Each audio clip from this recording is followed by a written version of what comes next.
Hi. Hi. Hi. I love you. Thanks for letting me read you. I want to continue reading to you the same book because it's so awesome and it's kind of big. There's a few stories in it. Okay? So this is the Jesus Storybook Bible. And I want to read to you where we left off. Because we read to you about the first part of the Bible. From the Old Testament, this is. I read to you, see the Jesus Storybook. Now, where we left off is right here. It's called The Terrible Lie. Have you been lied to before? It's awful to be lied to.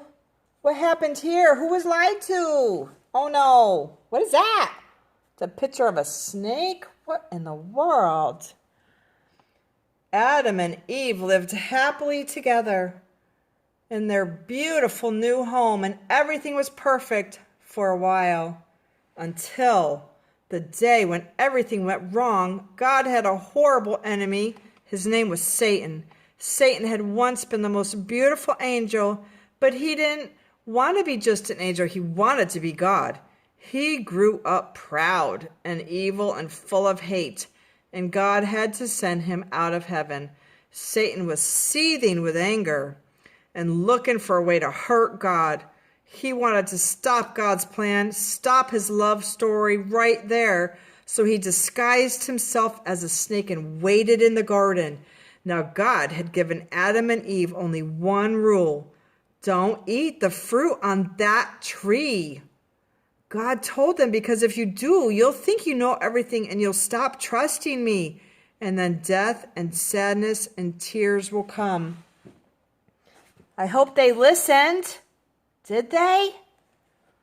Oh, I'm afraid they didn't. What happened? You see, God knew if they ate the fruit, they would think they didn't need him, and they would try to make themselves happy without him. But God knew there was no such thing as happiness without him, and life without him wouldn't be life at all. As soon as the snake saw his chance, he slithered silently up to Eve. Does God really love you? The serpent whispered. If he does, why won't he let you eat the nice, juicy, delicious fruit? Oh, poor you. Perhaps God doesn't want you to be happy. The snake's words hissed into her ears and sunk down deep into her heart like poison. Does God love me? Eve wondered. Suddenly she didn't know anymore. Just trust me, the serpent whispered. You don't need God. One small taste, that's all, and you'll be happier than you could ever dream. Eve picked the fruit and ate some. And Adam ate some too. And a terrible lie came into the world. It would never leave. It would live on in every human heart, whispering in every one of God's children, God doesn't love me. That's not true. He loves you. And it wasn't a dream, it was a nightmare. A dove flew from Adam's hand. A deer darted in the thicket. It was as if they were frightened by something. A chill was in the air. Something strange was happening. They'd always been naked, but now they felt naked and wrong. And they didn't want anyone to see them, so they hid. Later that evening, as God was taking his walk, he called to them, Children! Usually Adam and Eve loved to hear God's voice and would run to him. But this time they ran away from him and hid in the shadows. Oh no. Where are you? God called. Hiding, Adam said. We're afraid of you. Did you eat the fruit I told you not to eat? God asked them. Adam said. Eve made me do it. What have you done? God asked. Eve said, the serpent made me do it. And terrible pain came into God's heart. His children hadn't just broken the one rule, they'd broken God's heart. They'd broken their wonderful relationship with him. And now he knew everything else would break God's creation would start to unravel. And come undone and go wrong. From now on, everything would die, even though it was all supposed to last forever. What did they do? This is a terrible nightmare. You see, sin had come into God's perfect world, and it would never leave. God's children would be always running away from him and hiding in the dark. Their hearts would break now and never work properly again. God couldn't let his children live forever, not in such pain and not without him. There was only one way to protect them. You'll have to leave the garden now, God told his children, his eyes filling with tears. This is no longer your true home, and it's not the place for you anymore.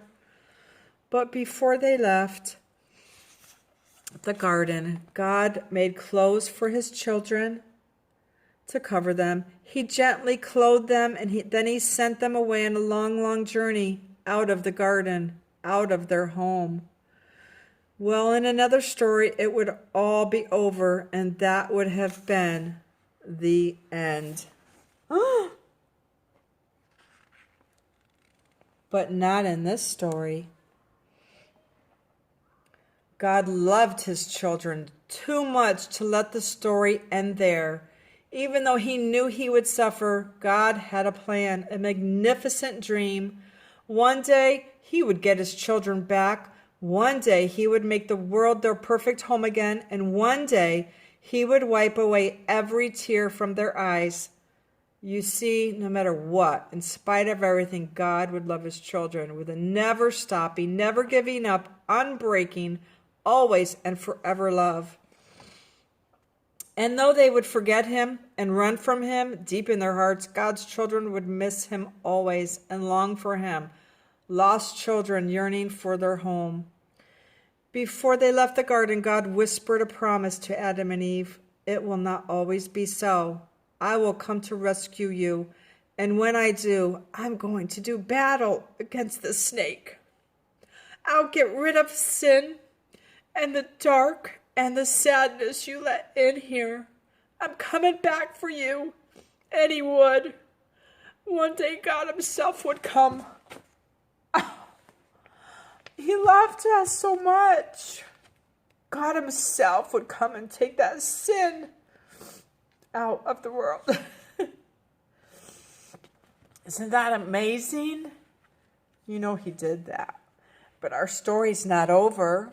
This story is going to tell us how he does that. How exciting. It's an adventure that I'm going to read to you, okay? So you come back and see me, and we're going to read some more what happens to Adam and Eve and what happens after what they did.